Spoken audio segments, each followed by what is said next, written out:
안녕하세요. 유상민 목사입니다. 오늘이 주일입니다. 오늘은 지난 주일에 이어서 사회적 거리두기 4단계가 적용된 상태에서 예배를 드렸습니다. 최소한의 예배 진행 위원만 교회에 와서 예배를 드렸고, 나머지는 가정 등 각자 있는 곳에서 예배를 드렸습니다. 사회적 거리두기 4단계가 2주간 연기되었다고 하니까 앞으로 최소한 2주간은 오늘과 같이 예배를 드려야 할 것입니다. 모처럼 활기를 띠던 주일학교와 학생부 모임도 온라인으로 모이고 있는데 아무래도 아쉬운 부분이 많이 있습니다. 교사들이 잘 준비하고 부모님들이 잘 도와주셔야 할 것 같습니다. 주중 기도 모임도 온라인으로 모이고 있습니다. 주중 기도 모임은 서너 명이 모이는 소그룹 모임이니까 교회에서 모여도 될 것 같기는 한데, 아무튼 지금 온라인으로 모이고 있습니다. 물론 온라인이 주는 소소한 아기자기한 재미야 있겠지만은 아무래도 깊이 있는 교제와 기도에는 온라인상에서는 한계가 있지 않겠습니까? 어쨌든 모여서 기도했으면 좋겠는데 현재로는 온라인상에서 열심히 모이고 있습니다. 오늘도 각자 있는 곳에서 최선을 다해서 예배를 드려주신 여러분들을 축복합니다. 오늘 우리가 드린 예배가 완벽하지는 않았을 수 있지만 그래도 주님께서는 우리의 중심을 보시고 오늘 우리의 예배를 기뻐하셨을 것이다, 이렇게 저는 생각을 합니다. 오늘 예배 후에 몇 분 선교사님들 소식을 들었습니다. 우리가 6월 말부터 7월 내내 기도하던 남아프리카 공화국 이원준 선교사님은 아주 어렵게 한국으로 이송되어졌지만 아직까지 회복하지 못하고 있습니다. 의사들이 말하는 예후도 아주 안 좋은 상태라고 합니다. 현재 자가호흡을 할 수 없고요. 코를 통해서 2개의 관을 폐에까지 삽입해서 폐를 회복하는 치료 중이라고 하는데 그다지 좋은 상태는 아니라고 합니다. 카자흐스탄 김영준 선교사님 소식도 들었는데요. 코로나 감염 이후에 폐의 64.5%가 망가진 상태라고 합니다. 현재 그 현지의 심장병원에 입원해서 치료 중이라고 하는데 역시 굉장히 많은 불편함을 호소하고 있다고 합니다. 코로나로 우리 주변에 어려운 사람들이 많이 있지만은 특히 선교사님들은 생사를 오가는 경우들이 많이 있습니다. 여러분, 우리 모두 어려운 시기를 보내고 있지만 그래도 선교지와 선교사님들을 생각하시면서 여러분들 위해서 기도의 힘을 모아주시기 바랍니다. 오늘 말씀 보시겠습니다. 오늘 읽을 말씀은 예레미야서 14장부터 16장까지 말씀입니다. 14장에서 유다 땅에 가뭄이 찾아옵니다. 유다가 하나님을 떠났기 때문입니다. 그러니까 유다가 하나님을 떠났기 때문에 하나님이 책망하시며 주신 가뭄입니다. 아주 극심한 가뭄에 유다 땅 곳곳에서 백성들의 신음과 곡성이 끊이지 않았습니다. 뙤약볕에 풀이 마르고 들짐승의 헐떡거림이 메마른 대지를 가득 메웠습니다. 한 모금의 물도 담지 못한 빈 그릇에서 죽음의 냄새가 나고 모두가 숨죽인 아주 지독한 가뭄이 찾아옵니다. 이런 고난 앞에서요, 예레미야 선지자가 유다를 위해 기도합니다. 비록 유다의 백성들은 옳은 말하는, 바른 말하는 예레미야를 죽이려고 했지만 예레미야는 그런 유다가 고난을 당하자 유다를 위해서 하나님께 간절히 기도합니다. 하나님의 도우심을 구하며 기도합니다. 그러나 예레미야의 기도와 상관없이요, 유다를 심판하시겠다는 하나님의 의지는 아주 단호하십니다. 하나님은 예레미야에게 악을 멈추지 않는 유다 백성들을 위해서 기도하지 말라고 하십니다. 선지자에게 그 백성을 위해서 기도하지 말라고 하시는 것입니다. 기도해도 그 기도를 받지 않겠다고 하십니다. 오히려 칼과 기근과 전염병으로 유다를 멸망시키겠다고 하십니다. 여러분, 유다를 구원하시려는 하나님의 의지만큼 악한 자들을 심판하고자 하시는 하나님의 의지도 단호하십니다. 그러나 예레미야는요, 유다를 위한 기도를 멈추지 않습니다. 유다가 범죄한 것은 헛된 구원을 전파하는 거짓 선지자들 때문이고, 그러니 유다 백성들도 거짓 선지자들에게 미혹된 피해자들이라는 것입니다. 이게 예레미야 선지자의 논리였습니다. 그러니 유다를 용서해 달라는 것입니다. 그러나 하나님께서는 몰랐다고 해서 핑계하거나 변명할 수 없다 말씀하시면서 여전히 유다에 대한 심판을 말씀하십니다. 여러분,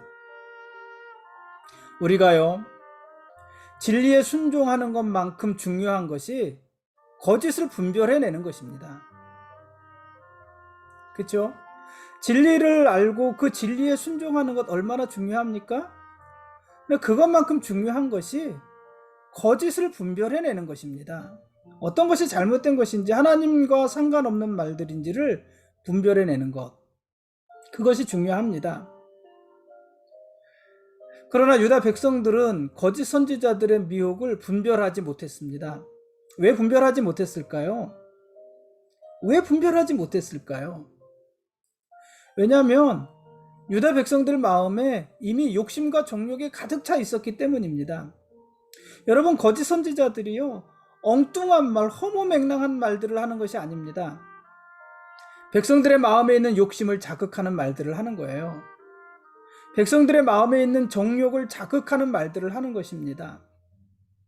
듣기 좋은 말을 하는 것입니다. 백성들 마음들 속에 이미 이런 욕심과 정욕이 가득 차 있었기 때문에 거짓 선지자들의 거짓됨을 발견하지 못하는 것입니다. 설사 그것을 발견한다 할지라도 그것을 버릴 수 없는 것입니다. 너무 좋아서.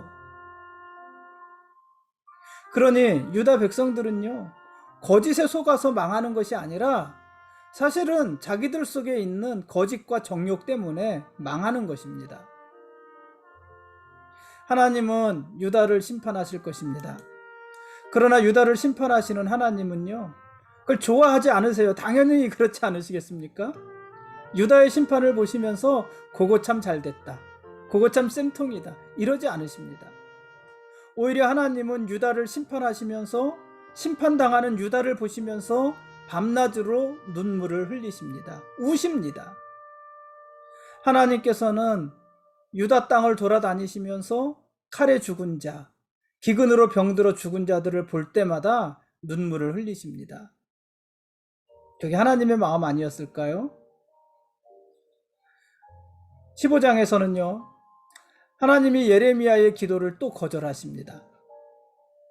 예레미야가 여전히 유다를 위해서 기도하지만 하나님은 여전히 예레미야의 기도를 거절하십니다. 그러면서 예레미야가 아니라 모세와 사무엘이 와서 기도한다 하더라도 유다를 향한 심판은 돌이킬 수 없다, 이렇게 말씀을 하십니다. 지금의 가뭄은 더 큰 재앙의 조짐에 불과하다, 이렇게도 말씀하세요. 더 큰 재앙이 있을 거라는 것입니다. 이제 예루살렘에는요, 큰 환란이 있을 것입니다. 뺏고 뺏기는 전쟁 가운데 유다 백성들은 열국으로 사방으로 흩어지게 될 것입니다. 거리마다 시체가 가득하고 낭자한 소녀를 따라서 들짐승들이 모여드는 아주 비정한 광경이 펼쳐지게 될 것입니다. 이것은 유다 백성이 악명 높았던 므낫세 왕의 악습을 따라한 답습한 결과입니다. 욕망을 부채질하는 거짓 선지자들을 거절하지 않고 거짓 선지자들의 말을 따라갔던 대가입니다. 거짓 가르침을 분별하지 못한 것에 대한 책임은 다른 사람이 지는 것이 아니라, 거짓 선지자에게 그 책임을 물을 수 있는 것도 아니라 분별하지 못한 자들이 오롯이 져야 될 책임인 것입니다. 16장에서요. 하나님은 상징적인 어떤 행동들을 예레미야 선지자에게 요구하시고 그런 상징적인 행동을 통해서 다가올 재앙의 날을 예고하십니다. 그리고 배역한 유다 백성을 약속의 땅에서 쫓아낼 것을 말씀하십니다. 하나님이요, 예레미야에게 이런 상징성 있는 행동을 요구하십니다. 어떤 거냐면은 먼저 아내를 맞이하지 말고 자녀도 두지 말라고 하십니다. 여러분, 아내가 없는 삶, 자녀가 없는 삶 생각해 보셨습니까? 남편이 없는 삶, 자녀가 없는 삶. 뭐 편하고 좋다고 생각할 수도 있겠지만 얼마나 외로울까요? 여러분, 사람들이 견디지 못하는 것은요, 외로움이에요. 뭐 혼자 있는 것이 좋다는 사람도 견디지 못하는 것이 외로움이에요. 무인도에 낙오된 사람이 죽는 것은요, 굶주려서 죽는 것이 아니라 외로움 때문에 죽는 것이라고 그러지 않습니까? 근데 예레미야 선지자에게 그런 외로운 삶을 요구하시는 것입니다. 아내도 두지 말아라, 자녀도 두지 말아라. 그렇게 혼자 외롭게 살아가는 이 예레미야의 모습은 하나님의 마음이 유다에게서 떠나버렸음을 보여주는 그런 상징이었습니다. 하나님이 떠난 유다, 신랑이 떠난 유다잖아요. 하나님이 떠난 유다는 그냥 외톨이 신세가 되고 마는 것입니다. 하나님이요, 예레미야 선지자에게 초상집에 가지 말라고도 하십니다. 여러분, 성경의 가르침은 뭐냐면 잔치집보다 초상집에 가라는 거잖아요. 지혜로운 자는 초상집에 가서 배우라는 거잖아요. 그런데 예레미야 선지자를 향해서는 초상집에 가지 말라 이렇게 말씀을 하십니다. 초상집에 가서 장례식에 참여해서 슬픔 당하는 자들을 위로하지도 말고 아픔을 겪는 자들과 함께 눈물을 흘리지도 말라 하는 것입니다. 그들의 슬픔, 그들의 아픔을 내버려 두라는 것입니다. 간섭하지 말라는 것입니다. 무슨 의미일까요? 그렇게 함으로 유대 땅에서 하나님의 인자와 사랑이 완전히 떠나갔음을 보이라는 것입니다. 유다가 고난을 당하고 심판을 받고 멸망하지만 그것에 대해서 애통해 줄 사람이 아무도 없다는 것을 보이라는 것입니다. 하나님은요, 예레미야 선지자에게 잔치집에도 가지 말라고 하십니다. 잔치집은 왜 가지 말라고 하셨을까요? 하나님의 심판이 임박한 유다이기 때문에 이제 이 유다 땅에는 기쁨의 소리가 다 사라질 것이기 때문에 그렇습니다. 이제 기쁨의 소리가 없을 것입니다. 그러니 잔치집에 가지 말아라 이렇게도 말씀하십니다. 여러분, 유다에 대한 하나님의 심판 의지는요, 아주 단호하지 않습니까? 하나님은 분명히 유다를 심판하실 것입니다. 그런데 그게 다는 아닙니다. 하나님은 분명히 유다를 심판하실 것입니다. 그것은 변할 수 없습니다. 돌이킬 수 없습니다. 그러나 그 심판의 기한이 다 차고 나면 하나님은 유다를 용서하실 것이고 그들을 다시 예루살렘으로 부르실 것입니다. 우리가 이사야서를 통해서 본 것처럼 대로를 통해서 이스라엘은 유다는 예루살렘으로 돌아오게 될 것입니다. 그래서 그때 열방이 주의 이름을 알게 될 것입니다.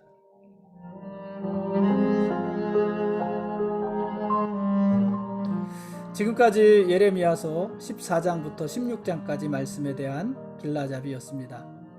내일 읽을 말씀은 예레미야 17장부터 20장까지 말씀입니다.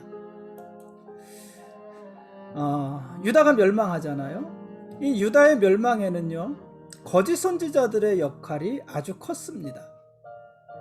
거짓 선지자들은 유다를 향해서 하나님의 심판은 없고 평강만 있을 것이라고 예언했습니다. 어떻게 하나님이 자기 백성들을 심판하실 수 있겠습니까? 어떻게 하나님이 다윗의 후손들을 멸망시킬 수 있겠습니까? 그런 일은 없다. 그럴 일은 없다. 유대 땅에 하나님의 심판은 없고 하나님이 주시는 평안만이 있을 것이다. 이렇게 말씀을 선포했습니다. 유다 땅에는 적들의 칼날도 없고 기근도 없을 것이라고 했습니다. 그러나 그것은 모두 거짓말이었습니다. 선지자들이 전하는 말이지만 그것은 하나님의 말씀이 아니었습니다. 그들이 비록 하나님의 이름을 들먹이면서 예언을 했지만 그래도 그들의 말은 모두 거짓이었습니다. 거짓을 말하는 선지자들, 그래서 거짓 선지자들이잖아요. 하나님은 거짓 선지자들이 절대로 예루살렘 땅에 임하지 않을 것이라고 했던 칼과 기근으로 유다를 심판하시겠다고 하십니다. 그럼에도 불구하고요, 유다의 백성들은 거짓 선지자들의 말에 미혹되었습니다. 왜 그랬을까요? 왜냐하면 지금 거짓 선지자들과 예레미야 선지자가 있는 거잖아요. 거짓 선지자들과 예레미야 선지자가 있는 것인데, 예레미야 선지자는 심판을 전하고 있고 거짓 선지자들은 평안을 전하고 있는 거예요. 평화를 전하고 있는 거예요. 예레미야 선지자는 하나님이 반드시 유대 땅을 심판하실 것이다, 그 하나님의 의지는 돌이킬 수 없을 것이라는 것을 말을 하고 있는 것이고, 거짓 선지자들은 유대 땅에 심판은 없다, 하나님은 우리에게 평안을 주실 것이다, 이렇게 선포하고 있는 것이거든요. 어떤 말이 듣기가 더 좋으십니까, 여러분은? 유다의 백성들은 어떤 말이 듣기가 좋았을까요? 당연히 심판이 아니라 평안 아니었겠습니까? 그래서 유다의 백성들은 예레미야는 죽이려고 하고 거짓 선지자들의 말은 들으려 했던 것입니다. 그 말이 듣기에 더 좋았기 때문입니다. 그러나 여러분, 우리는 듣고 싶은 말이 아니라 꼭 들어야 될 말을 들어야 되는 사람들입니다. 마음에 부담이 되고 불편해도 들어야 될 말을 들어야 되는 것입니다. 그래야 살 수 있습니다. 거짓 선지자들은요, 거짓된 예언으로 유다를 미혹했고 유다를 결국 망하게 했습니다. 그러나 거꾸로 생각하면은요, 거짓 선지자들이 활개를 칠 수 있었던 것은 그들의 달콤한 말에 현혹되었던 어리석은 백성들이 유대 땅에 많이 있었기 때문입니다.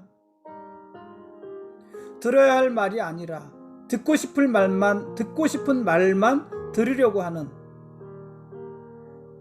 그리고 자기들의 귀에 거스르는 말을 하는 예레미야 선지자는 차라리 죽이려고 했던 이런 어리석은 백성들이 유대 땅에 많이 있었기 때문입니다. 백성들의 어리석음이 거짓 선지자들을 양산했던 것이에요. 거짓 선지자들의 말이 계속해서 백성들에게 들어먹혔잖아요.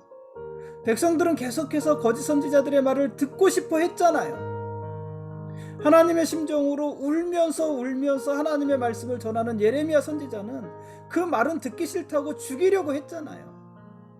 그러니까 사실은 백성들이 계속해서 거짓 선지자들을 양산해내고 있는 것입니다. 더 많은 거짓 선지자들을 만들어 놓고 그 선지자들이 더욱더 많은 거짓말, 듣기 좋은 말을 하도록 부추기는 것입니다. 그러니까 백성들의 어리석음이 거짓 선지자들을 양산한 것이고, 그렇게 만들어진 거짓 선지자들이 결국 백성들을 미혹해서 유다를 망하게 하는 것입니다. 여러분, 그러니 유다가 망한 것은 누구의 책임일까요? 거짓 선지자들의 책임입니까? 그들을 그렇게 양산한 백성들의 책임입니까? 거짓된 예언으로 백성들을 미혹한 거짓 선지자들의 책임입니까? 아니면 듣고 싶은 말만 들으려고 하면서 거짓 선지자를 양산했던 백성들의 책임입니까? 누구의 책임일까요? 여러분, 듣고 싶은 말만 너무 들으려고 하지 마십시오. 왜 좋은 약은 입에 쓰다 그러지 않습니까? 달콤한 말이 아니라 입에 쓴 말이 우리를 살리는 말이 될 수 있는 것입니다. 약이 될 수 있는 말인 것입니다. 여러분, 그러므로 너무 듣고 싶은 말만 들으려 하지 마시고 꼭 들어야 될 말을 분별하여 들을 수 있도록 여러분의 마음을 여십시오. 여러분에게 그런 분별과 지각이 있어야 하나님의 말씀에 사로잡힌 좋은 목회자들이 나올 수 있는 것입니다. 여러분, 이게 서로 이렇게 앞뒤로 이렇게 얽혀 있는 거예요. 좋은 목회자들은 성도들이 만드는 것이고요, 좋은 성도들은 또 좋은 목회자들이 양육하는 것이고 그렇습니다. 성도들이 목회자들을 통해서 듣기 좋은 소리만 들으려고 하고, 그래서 목회자들이 성도들 눈치 보면서 그들이 듣기 좋은 소리, 평안만을 이야기한다면은 다 망하는 거죠. 그러나 성도들이 목회자들에게 들어야 될 말을 들으려고 하고, 그 마음에 거스르고 귀에 거스른다 할지라도 들어야 될 말을 들으려고 하고 그런 말을 요구한다면 목회자들은 정신 바짝 차리지 않겠습니까? 그러니까 그렇게 성도들이 좋은 목회자를 만드는 것이고요, 그런 좋은 목회자가 하나님의 영에 감동하고 하나님이 주시는 말씀을 가감없이 전할 때 성도들이 또한 좋은 성도들로 양육되는 것 아니겠습니까? 여러분, 목회자는 성도들이 듣고 싶은 말만 하려고 하는 것이 아니라 성도들이 들어야 될 말을 전해야 되는 것이고요, 성도들은 자기가 듣고 싶은 말만 가려서 듣는 것이 아니라 들어야 될 말을 분별해서 들을 수 있어야 되는 것입니다.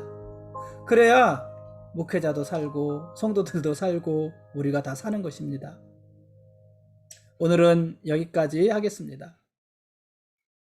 하나님이 우리의 왕이십니다. 그리고 우리는 그분의 거룩한 백성들입니다. 고맙습니다.